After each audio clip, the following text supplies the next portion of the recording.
Assalamualaikum warahmatullahi wabarakatuh.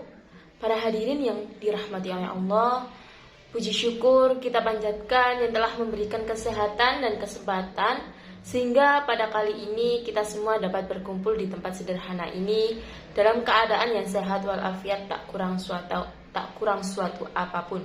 Alhamdulillah. Salawat teriring salam semoga tetap tercurahkan kepada junjungan kita Nabi besar Muhammad sallallahu alaihi wasallam. Allahumma sholli ala sayyidina Muhammad wa ala ali sayyidina Muhammad.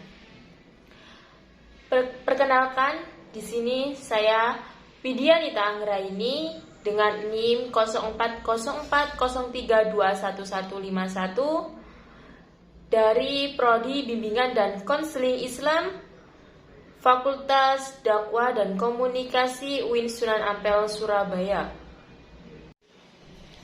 Hadirin hadirat yang dirahmati oleh Allah, dalam kesempatan ini perkenankanlah saya untuk menyampaikan ceramah agama yang bertema penolakan Abu Lahab terhadap dakwah Nabi. Dikisahkan Nabi Muhammad SAW mendatangi perkampungan yang didiami para kerabat terdekat.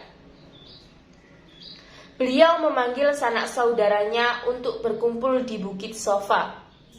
Di sana, Nabi pun mengabari Abu Lahab untuk ikut serta. Menurut beliau, dia masih termasuk keluarga terdekat.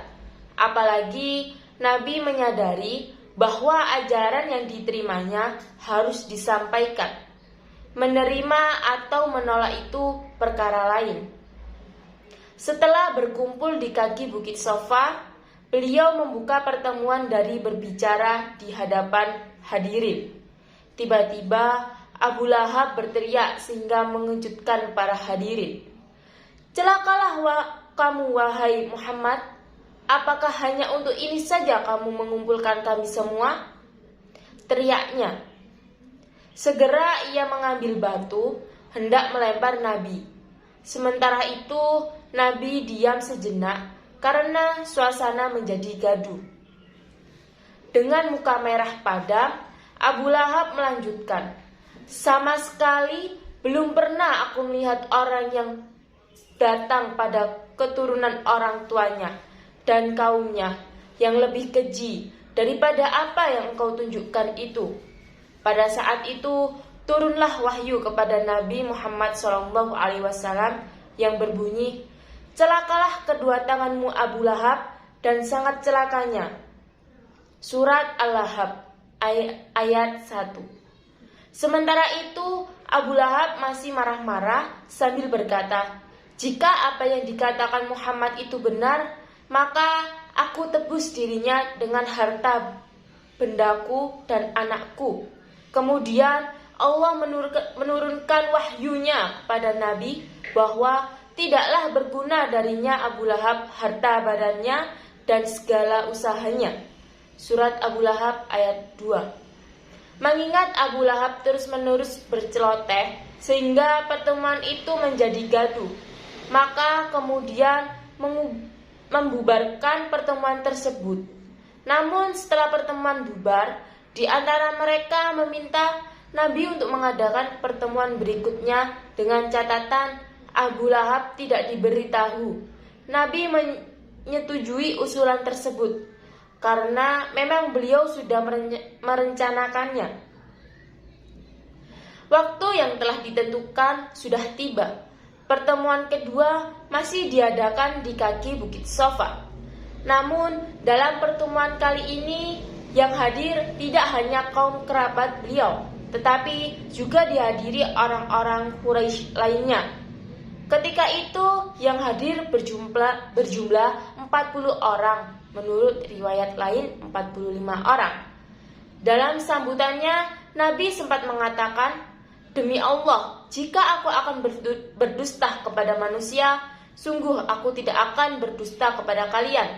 Dan jika aku menipu manusia, tentulah aku tidak akan sampai hati menipu kalian. Demi Allah, saya tidak ada Tuhan melainkan Dia. Sesungguhnya aku ini utusan Allah. kepada kalian khususnya dan kepada seluruh manusia pada umumnya. Sungguh kalian akan mati sebagaimana kalian tidur. Kalian akan menerima balasan yang sesuai. Yang baik akan dibalas dengan kebaikan dan yang jahat akan dibalas dengan kejahatan. Pembalasan itu ada di surga selamanya atau di neraka selamanya. Masih menurut beliau, sesungguhnya aku telah datang kalian dengan membawa urusan dunia dan akhirat. Lebih lanjut, Nabi berseru, "Hai sekalian kaum Quraisy, hendaklah kalian menyelamatkan diri dari api neraka.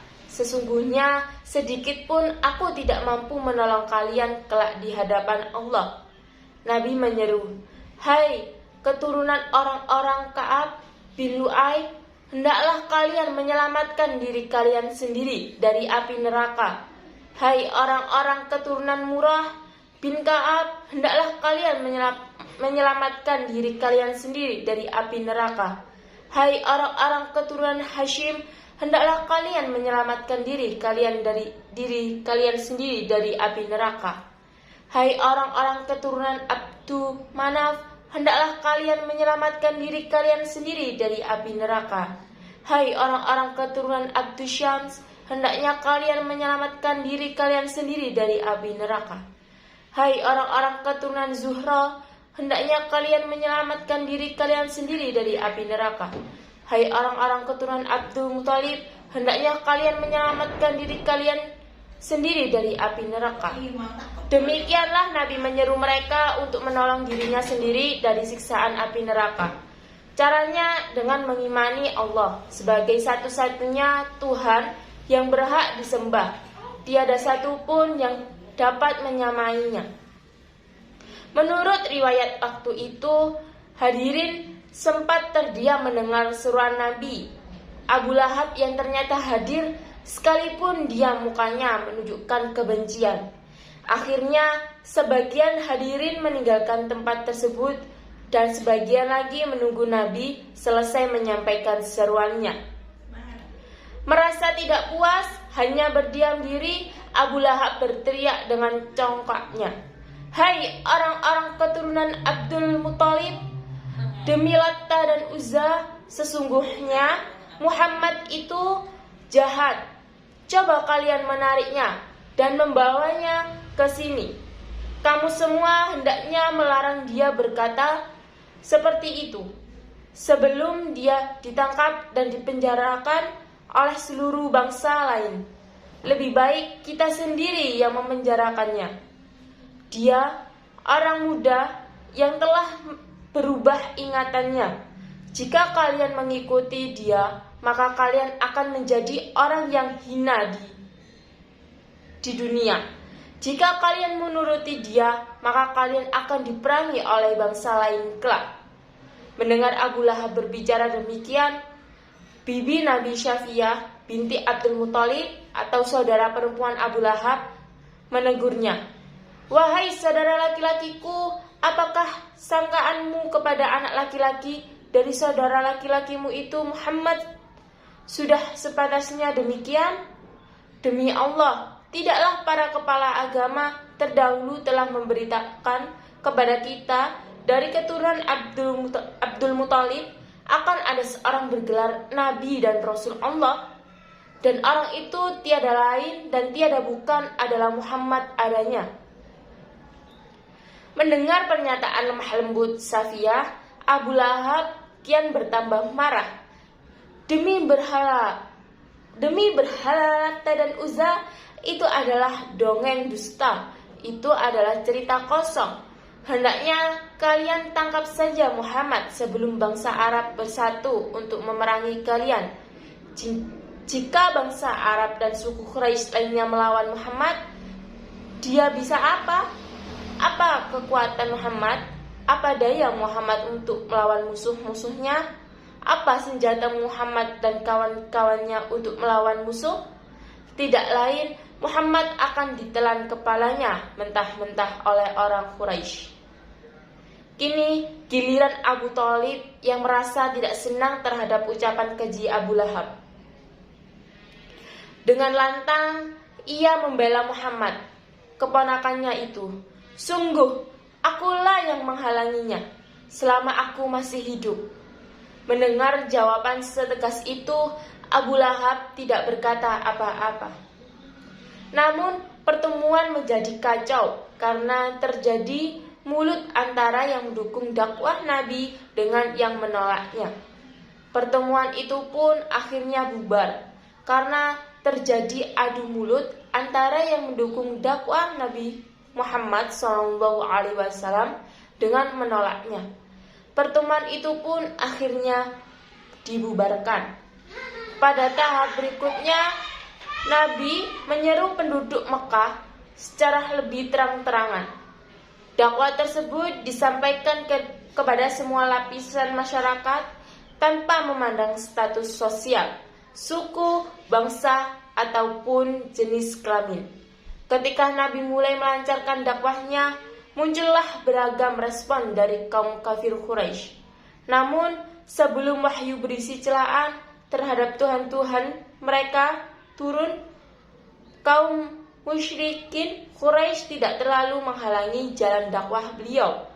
Baru setelah itu mereka menampakkan sikap permusuhan yang nyata dengan Nabi Muhammad SAW. Dengan demikian, ceramah agama yang dapat saya sampaikan pada kesempatan ini semoga dapat bermanfaat bagi kita semua.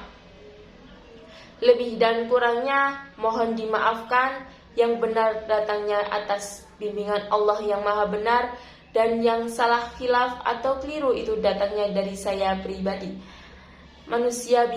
Saya pribadi sebagai manusia biasa yang tidak pernah luput dari salah atau khilaf dan dosa. Akhirul kalam.